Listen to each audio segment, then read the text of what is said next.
2.5 say then before. We did leave it 3 weeks. A very good evening, a warm welcome back for the second time in a week to Reciprocal, a tax-evading home of Michael Frijon and his wine empire, as we celebrate some more wine from beyond South Africa. Now, we've been doing quite a lot of it over the last little while, and not because we're trying to get you to stop drinking South African wine, most certainly not, but it's a great opportunity to taste, to explore, and to discover wine from beyond our boundaries, and to place that in the context of South African wine, to see how we're doing, better, worse, different, how do they all come together? And today we're doing it with a space where South Africa is doing really well. You'll remember last year we celebrated extensively 50 years of Cup Classique, that very first bottle down at Simonsuch of the Kaap se Winkel, and half a decade later, we're now 51 years in. The quality of South African Cup Classique at its top level is exceptional, but how does it shape up with the top champagnes, and one in particular, which we're going to be drinking tonight, finding out the story behind and discovering. That champagne is Louis Roederer. Who is he? Did he exist? Is he a fictional character? What is the history of one of the great champagne houses of France? Well, we've got a guest all the way from France joining us this evening, as well as a veteran champagne drinker. He's been on the stuff since he was about 12, and he knows it back to front. And I'll be introducing my two very special guests on Dan Really Likes Wine, presented by Pick n Pay, in just a moment. Before we do that, though, let's have a quick look at some of the latest wine news.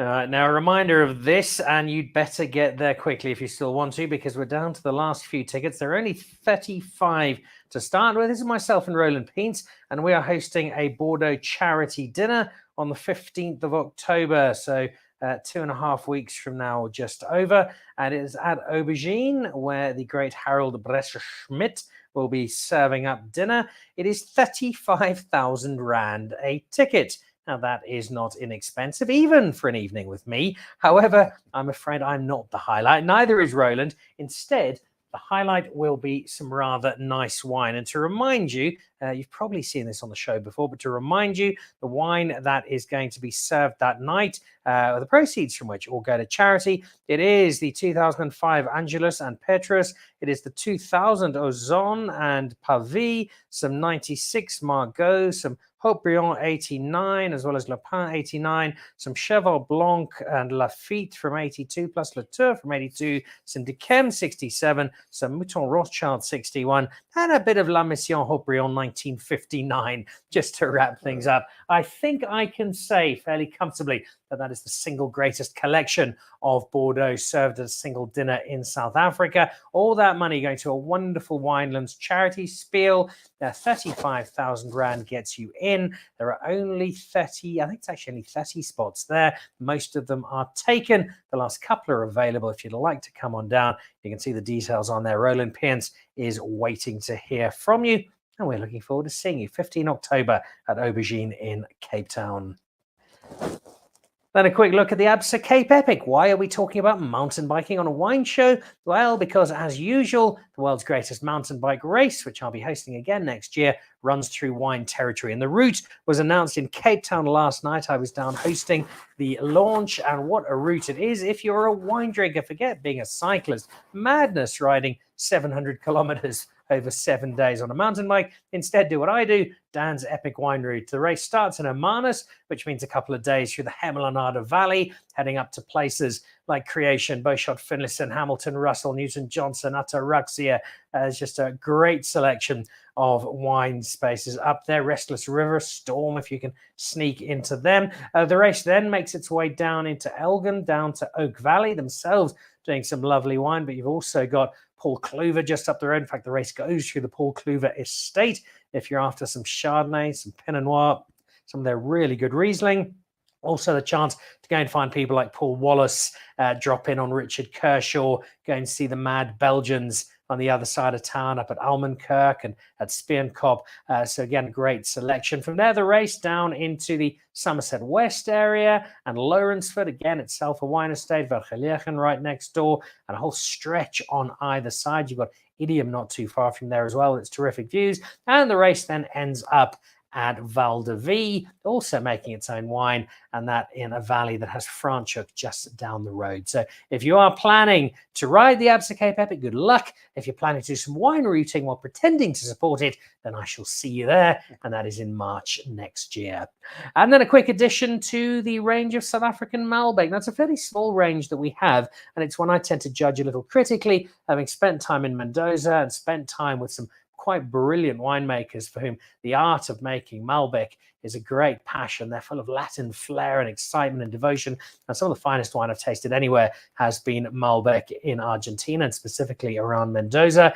And we've always struggled a little in South Africa to quite match Malbec up to that level. It tends to seek shelter within the realm of a Bordeaux-style blend rather than out on its own. There are a few exceptions, people like Paul Wallace and Neertlingshof and Bellevue. And now the guys from De Toren, who you'll know from the De Toren Z and the Fusion 5 and the Book 17 and the Black Lion, well, added to those types of wines is their brand new Malbec, the Patronus. They're only making about 800 bottles. It is not going to be cheap, but it is absolutely delicious. And it speaks to that more serious, more intense style that the Argentinians make. They split their Malbec between the fruit bombs, the cheap and cheerful Beaujolais style, and the more long-term, keep these in your cellar for a decade and more style of wine. And this is the direction that Charles and Martin down at De Toren have gone, with guidance from Albi. You'll struggle to get hold of it. It's locked up in a box with a key, so you don't accidentally drink it at 3 in the morning after your 5th bottle of the night. It is one to get hold of, to keep and to savour, and it does suggest South Africa can do Malbec rather well. So there's some news from this week. That was dinner at Embark, by the way, where the food was delicious. Let's move on to our guest this evening as we celebrate champagne. Alex Deligny, all the way from Louis Roederer, and the great Greg Moloka, champagne champion and lover of good life in South Africa. Guys, welcome. It's lovely to have you here. And in particular, Alex, welcome to South Africa, because this is your first visit. Yeah, thank you very much for having me. This is my first visit in South Africa, so really happy to be there to visit a bit the country. I was in Cape Town at the beginning of the week, and now finishing in Joburg, until I'm going to Mauritius and then Réunion Island before going back to France. So yeah, big trip and you know, meeting nice people, so that's great. Sure. So a couple of weeks traveling through 5-star South Africa, island holidays, and drinking vintage French champagne. You know, this is a really hard life. In fact, that we are living in this business. So yeah.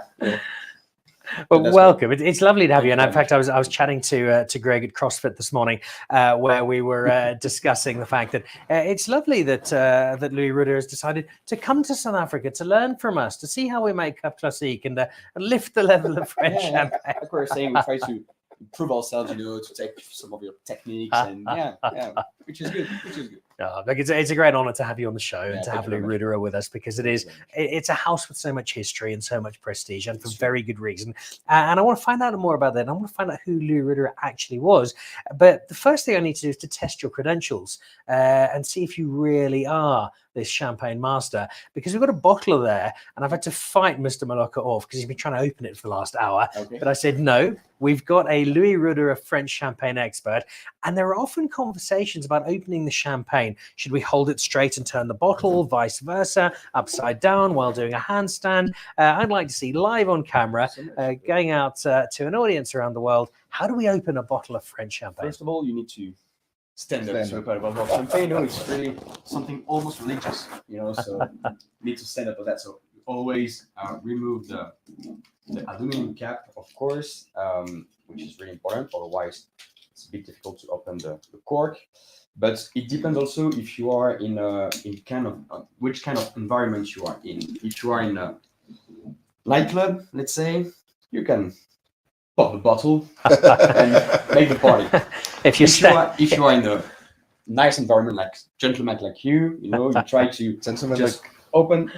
So you hold the bottle like this, always like 45 degrees. Okay. And there's the big secret, not to pop the bottle and not to spill champagne everywhere. It's just not to turn the cork, but to turn the bottle instead of turning the cork. So you maintain firmly the bottle here, and you just turn the bottle with this hand, in fact. And you put the bottle on the side, and you hold the cork until you hear this nice sound. Masterfully done. Yeah. Félicitations, monsieur. And then you just have to pour the champagne.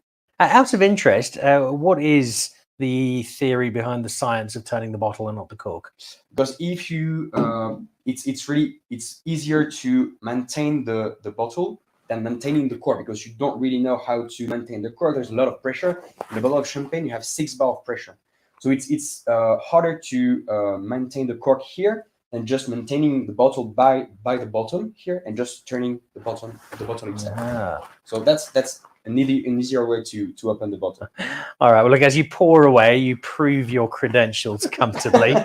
And you always try to, when you pour the bottle, to show the label when you pour the bottle instead of having bottle like this, so you don't really know, you don't really see. You try just to pour the bottle with the label in front of the guests, so they can see the brand, they can see the label, of course. And here you are. Magic. I think we're good. Well, there we go. So many questions to ask from here. The choice of glass, what exactly we're drinking, what we have. As a toast you both, and cheers, guys. Lovely to have you. Dan really likes wine. We really like wine. Yeah. Thank you. Old friends and you. Let me clear up the first question, and I'm going to find out afterwards if Greg actually knew this. I suspect he did, because he has somewhat encyclopedic knowledge of all things luxury.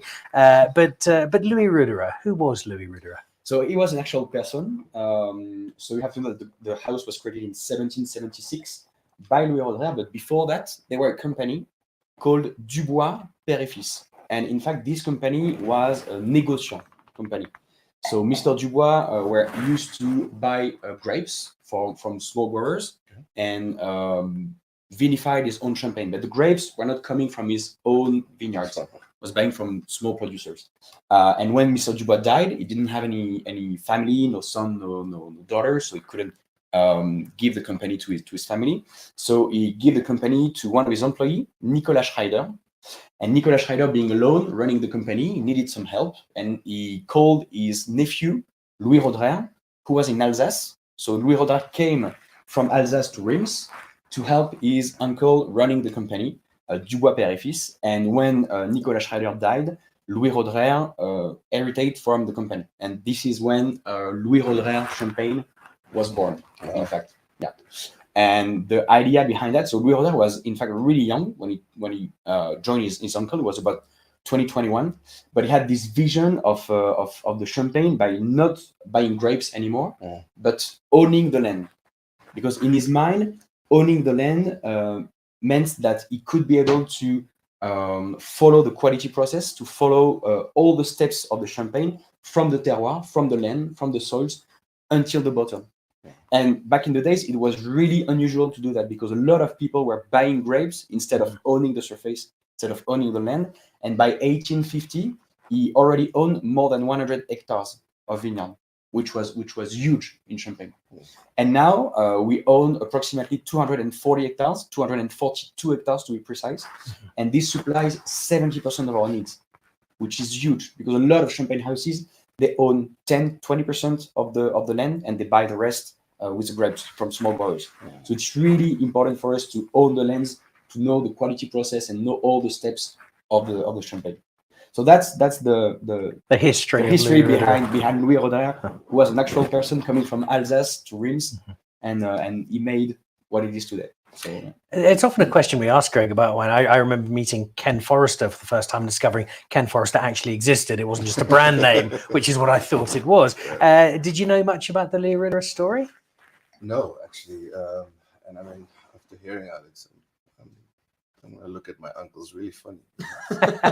Nobody's calling me for it. I didn't. It's quite fascinating, actually. It's quite a beautiful story. And I mean, you know, Champagne, and I guess most brands being about stories, that is one of the best ones, yes. Yeah. And it's a brand that I think people look to, certainly in South Africa, with a great deal of admiration.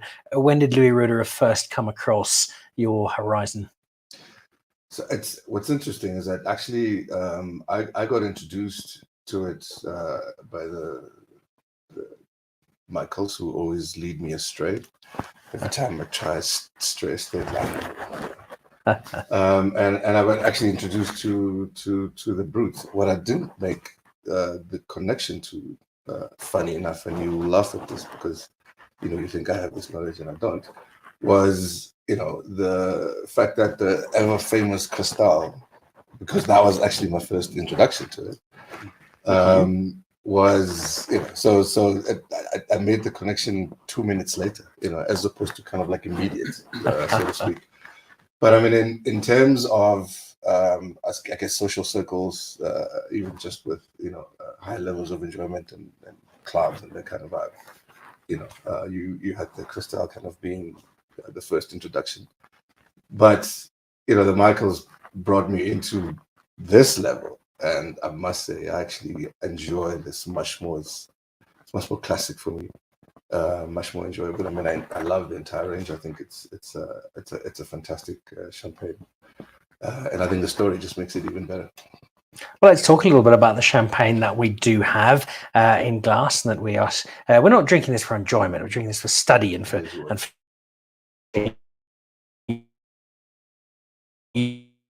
your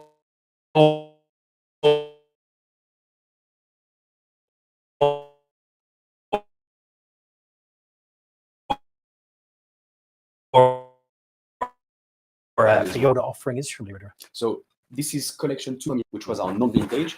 So this is, in fact, our signature cuvée. This is the cuvée produced the most. Yeah. And Brut Premier was created in 1986. And this cuvée was created to fight for ripeness. Because back in the days, like 30 years ago, the climate in Champagne were really tough, really cold temperatures. Sometimes the grapes are not ripe enough. So we had to put a lot of complexity, a lot of reserve wine in Brut Premier to make the wine a bit rounder, a bit less acidic, but now with the global warming and climate change happening, it's the opposite. So we don't try to fight for ripeness, we try to fight for freshness.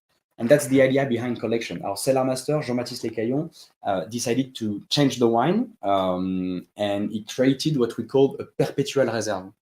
So since 2012, each year he put some of the new harvest in a big stainless steel vat without any oxygen, temperature controlled in a ready-to-drink atmosphere. So the wine is full of energy, and this is how we can keep the freshness inside the wine. And also, we kept the reserve wine aged in oak barrels that we had in Brut Premier. So compared to Brut Premier, in collection, you have 2 levels of complexity. This perpetual reserve since 2012, and the reserve wine aged in oak barrels to have the freshness from one side and the complexity from the other side. So this collection, like I was saying, is our biggest production. We produce around 2.5 to 3 million bottles a year. Out of 4 million bottles at Roederer, we produce a total of 4 million bottles. And the idea behind collection is that each year the number will change. So this year is 242. We're going to release the 243. We released it actually a few weeks ago. So it should arrive in South Africa soon. And the idea is to be free in our mind to make the best champagne instead of making the same taste each year. Champagne is about consistency. So all the houses with their non-vintage, they try to recreate the same taste each year. And we thought that, champagne is a wine, and each year you have different climates, you have different things happening. So each year the wine should be different, just like a wine.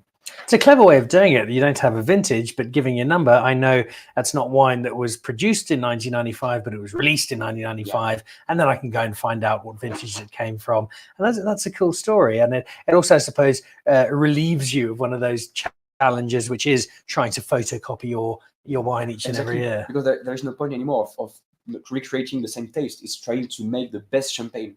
And we think that there is a lot more interest of doing that rather than just having the same taste each year. The subtlety of that, what goes into it, the wine that you craft each year, can I think sometimes get lost in the image of champagne. There are people who drink champagne because it is champagne.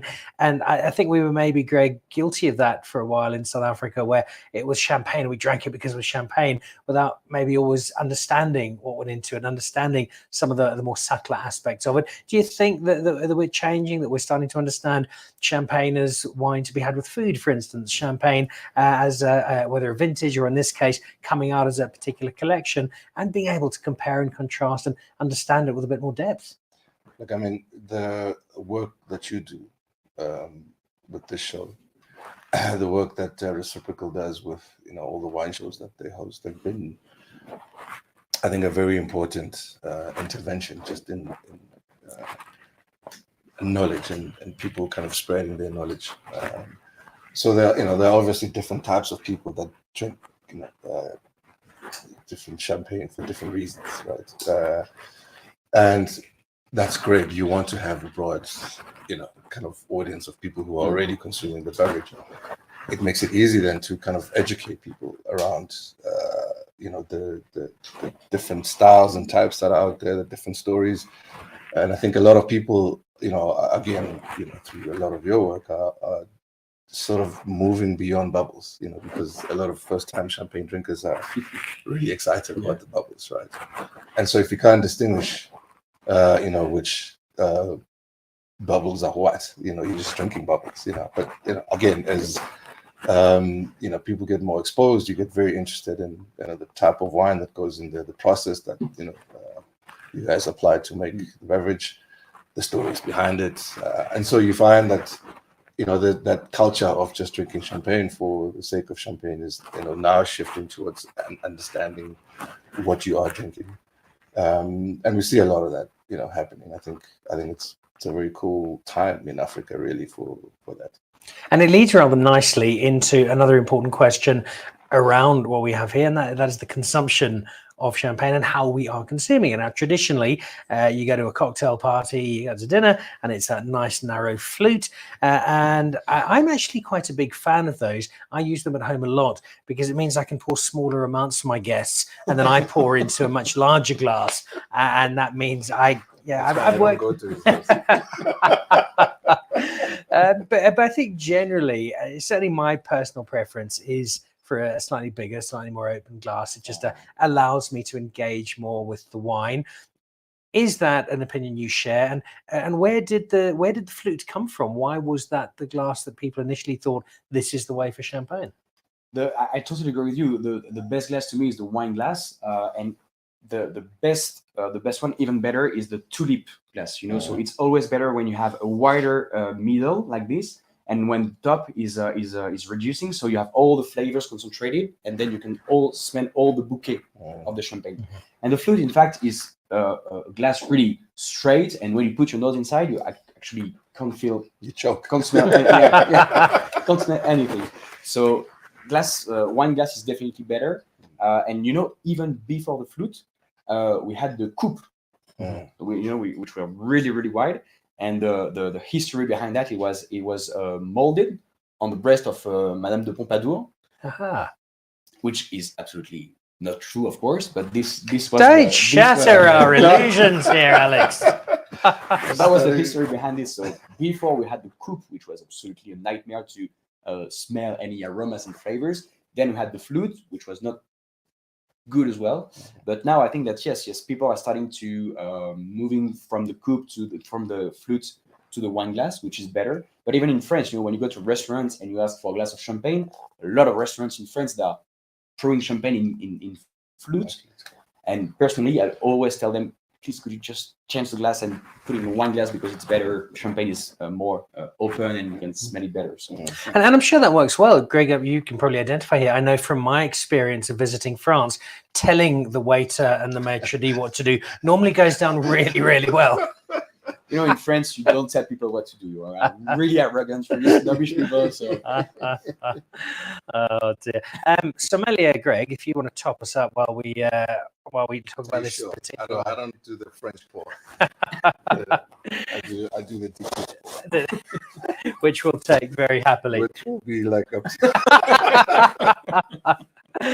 I want to ask about the styles, because what we drink in South Africa versus what is being drunk in France, whether it's Cap Classique or Champagne, I see in South Africa a growth in the demi-sec style. There's a lot of that slightly sweeter. It's not my preferred choice, although I think it does work quite well with breakfast. Get you up in the morning, that little burst of sugar to liven you up. Where does something like demi-sec feature on the French Champagne spectrum? Demi-sec is so. We always had some demi-sec in all the range of a champagne house. Demi-sec is a must, even if it's small production. But I have to say that the trend, especially in Europe, is to have less and less sugar in the champagne. So demi-sec, we will keep a demi-sec as one of our products in our range. because it's historical. Mm. But the trend is to reduce the sugar and to go more to the brut, extra brut or brut nature without any sugar inside. Yeah. And the fact is that because in Champagne, like 1 century ago, the weather was really, really bad, worse than 30 years ago. And Champagne before used to be like more than 100 grams of sugar per liter. So it was really, really sweet. And this is because all of these years with climate change, etc., and the change of taste, the change of palate of the people, that Champagne reduce his amount of sugar inside the bottle. And now the trend is to really, really reduce the sugar. And also another thing is that when you reduce the sugar in the bottle, it means that you cannot hide a bad quality of grapes. Yeah. So when you produce a brut nature, for example, the grapes and the quality has to be absolutely perfect. The fact that you put some sugar in a product is to sometimes to camouflage a little bit the bad quality. Yeah.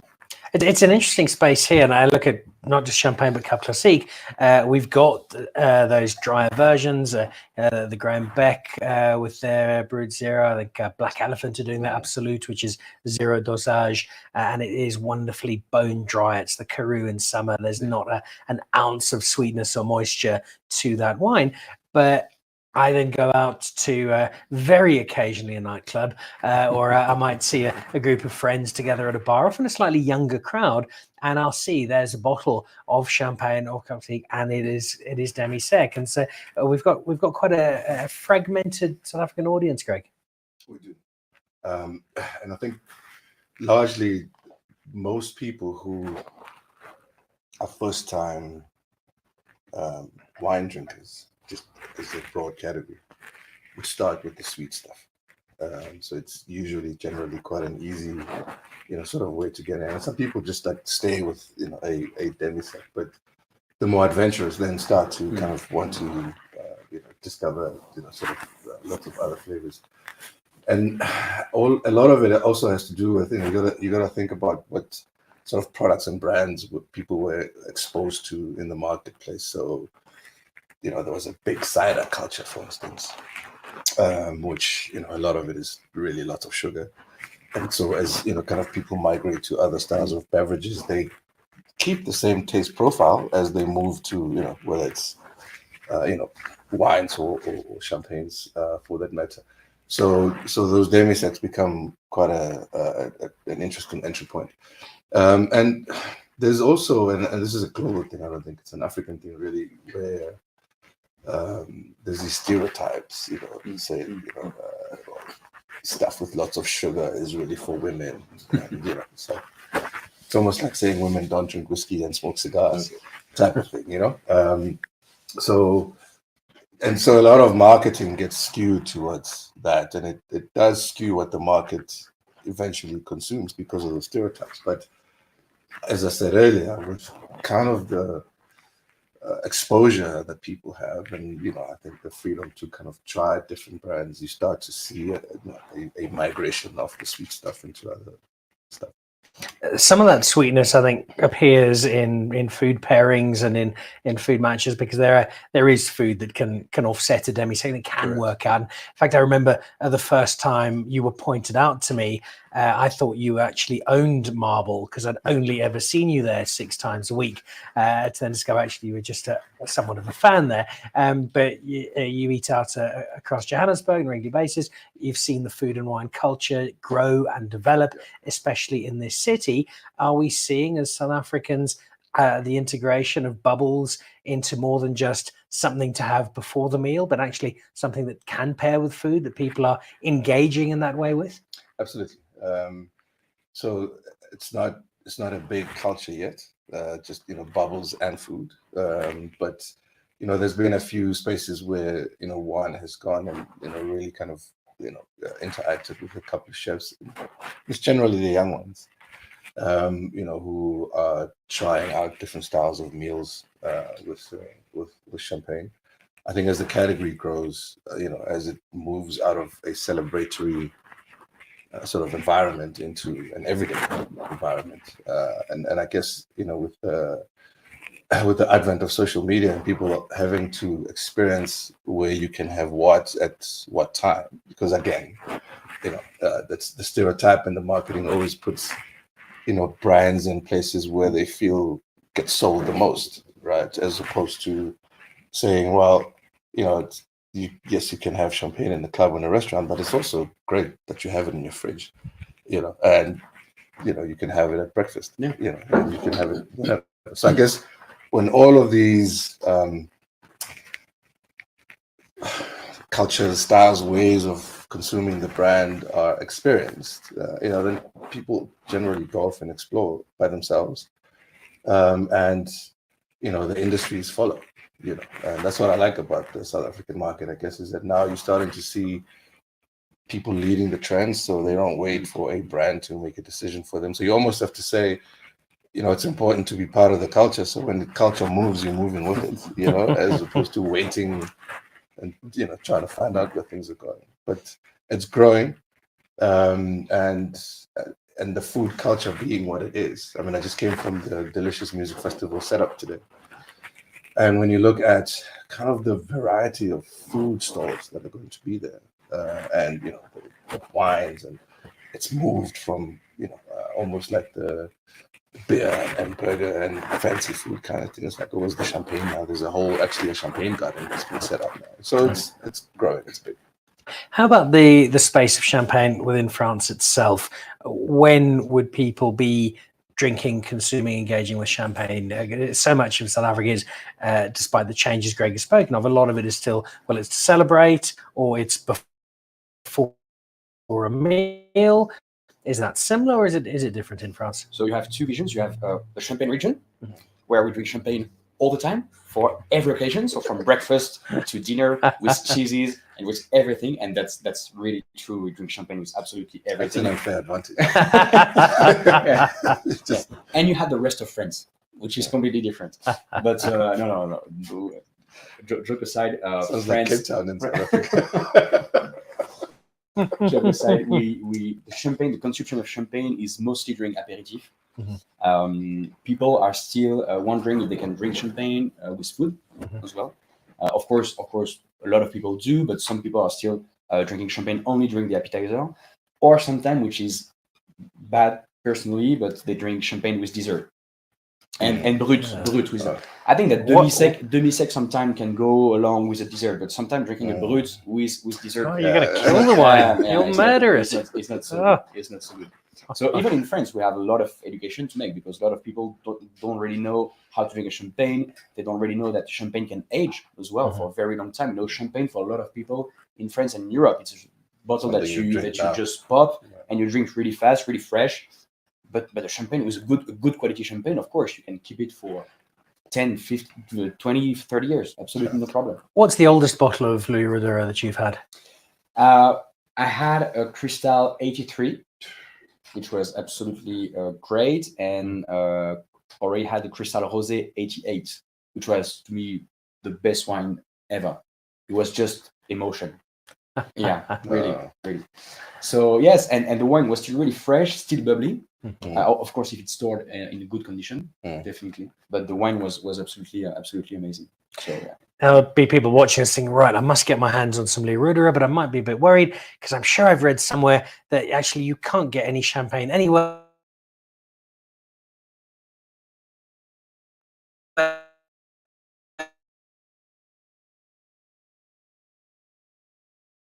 Because it's a real nightmare. No, just to give you the info is that so we had COVID, of course, and just after COVID, nobody expected such a big economic rebound. So in late 2021, all the distributors of the world, they asked for more champagne. So all the houses shipped champagne, and they didn't have enough, so they sold also their stock, all their stock. Oh wow. So in 2022, beginning of 2022, all the distributors in the world, they asked for their normal volume of the year, plus the 20-25% of their stock they already sold to replenish the stock.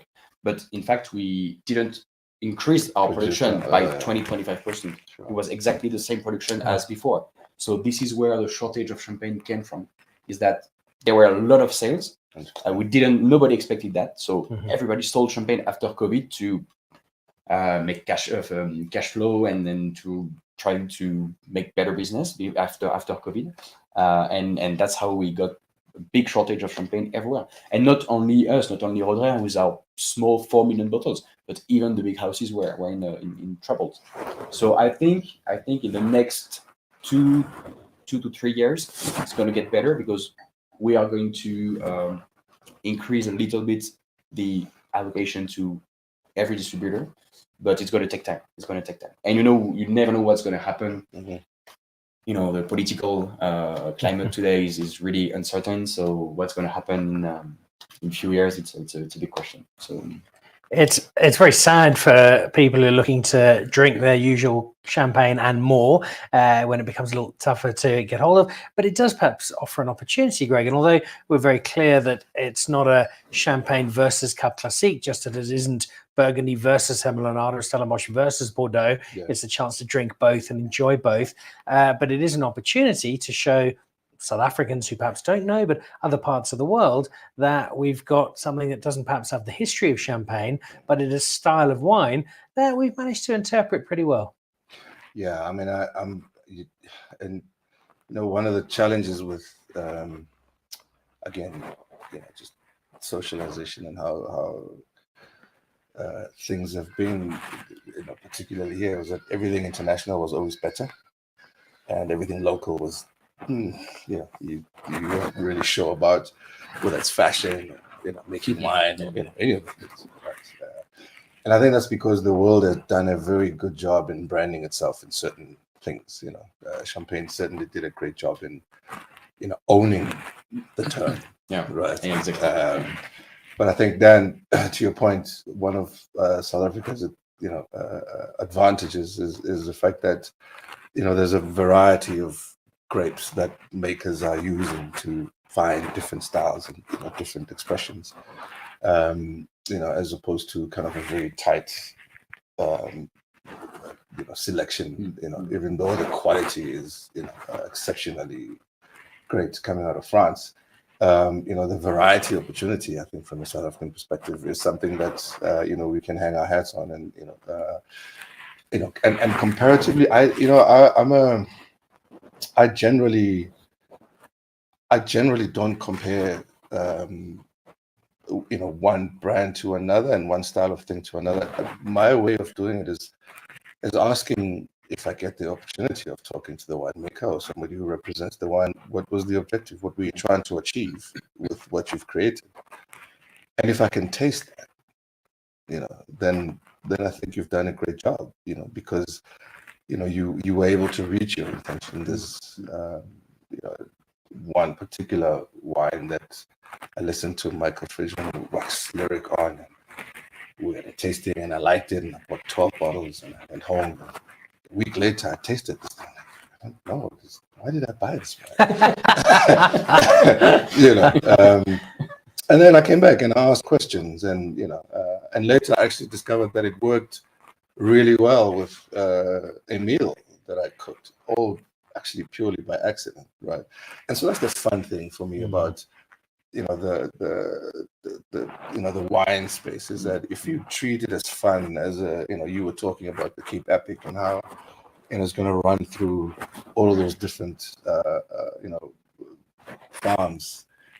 For me, the drinking experience is the same sort of thing. It's about really meandering through, and obviously you find the things that you like and you take them with you, and it's about discovery. It's not really about saying, "Oh, this is better than this." I mean, there are some that are just bad, and it's like, fair enough. This is really bad. Thank you. But I think it's achieving your intention that's impressive, and this certainly does. It does indeed. You've got this extraordinary history, and it definitely gives you great ammunition in terms of going to market. You can tell wonderful stories, but it also gives you a certain level of expectation. If people are opening a bottle of Louis Roederer, they're expecting something pretty good. Yeah. So you guys do have standards to live up to. Yeah, exactly. But all the bottles of Louis Roederer are really good. So I think so you're fine. Exactly. No. Of course, we try to humbly make a good champagne. We try to work closely with nature. So in 2021, we got our certification for organic viticulture. for half of our vineyard, which is great. So 115 hectares organically farmed, and that makes us the biggest surface of organic viticulture in Champagne, because we only have 2% of the surface in Champagne which is organic. So it's really, really small. And each year we try to expand this surface. So yeah, I would say that you're right. People get some great expectation by opening a bottle of Roederer, but we try to humbly make good wine and try not to be arrogant about that. So, what about the Champagne region and your fellow members, your fellow producers? What sort of relationship do you have? Is it quite close? Is it fiercely competitive? How does it work? We are getting along very well all together. That's the official speech. You'll get together for lunch on a Sunday. That's the official. No. I have to say it's really friendly, because Reims and Épernay, they are two small cities. So in fact, when you were born and raised in Champagne, or even if you come from another region and you work in Champagne, you end up by knowing a lot of people, having a network with people working in other houses or small producers. So in fact, everyone knows everyone. So it's a friendly environment. But that's true that on the market, when it's come to business, it's a bit more competitive. But in fact, Champagne is doing well. We ship all our production. Once again, we had a shortage of champagne, which is a rich people's problem, So, I mean, there is absolutely no point of being fighting each other. And you don't need to, because there's so much champagne being sought, so it's not like you're scrambling for markets. There is an undersupply and an overdemand, but you're also clearly from a part of the world where making effervescent wine is peerless. In as much as you're able to answer this question, you're not the first person from a champagne house I put it to, and I was fascinated by the answer.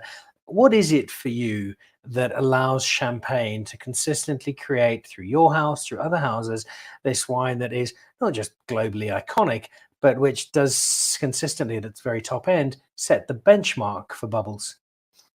I would say it's the brand, it's the name. All the hard work we've been doing since many years, decades, centuries. That Champagne has become a brand itself, And I think when you talk about today Prosecco or even Crémant or even other sparkling wines, it's not the same awareness around these products. So I think that Champagne is we succeed to gather around one name only, which is Champagne, and I think that's the best way to push a brand and push a wine. Yeah. I have one final question for you, but before I do, Greg, in closing, as we come to the end of it's been a really cool conversation, and thank you both for it. Thank you.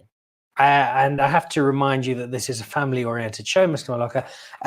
Can you pick a favorite Champagne moment from the extraordinary life you've led, your times through Kaya FM, through other radio stations, through at one stage I think just about living at Marble, all of this food and wine you've had? Is there one that really stands out?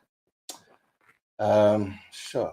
There's a period, funny enough, and the period was lockdown, and there was a couple of reasons. One was that there was a point where South Africa had shut down alcohol sales, so your house is your supply, right? But I guess throughout that time, I played around with lots of meals. I cooked a lot more than usual, because you're at home. So you're making breakfast, you're making lunch, you're making dinner, and I also had gotten into this mode of every moment is a special moment. So kind of going back to that thinking of, you could pull out a bottle of champagne if you've got something to celebrate. And I guess my appreciation of life and the state that I was in at that particular point,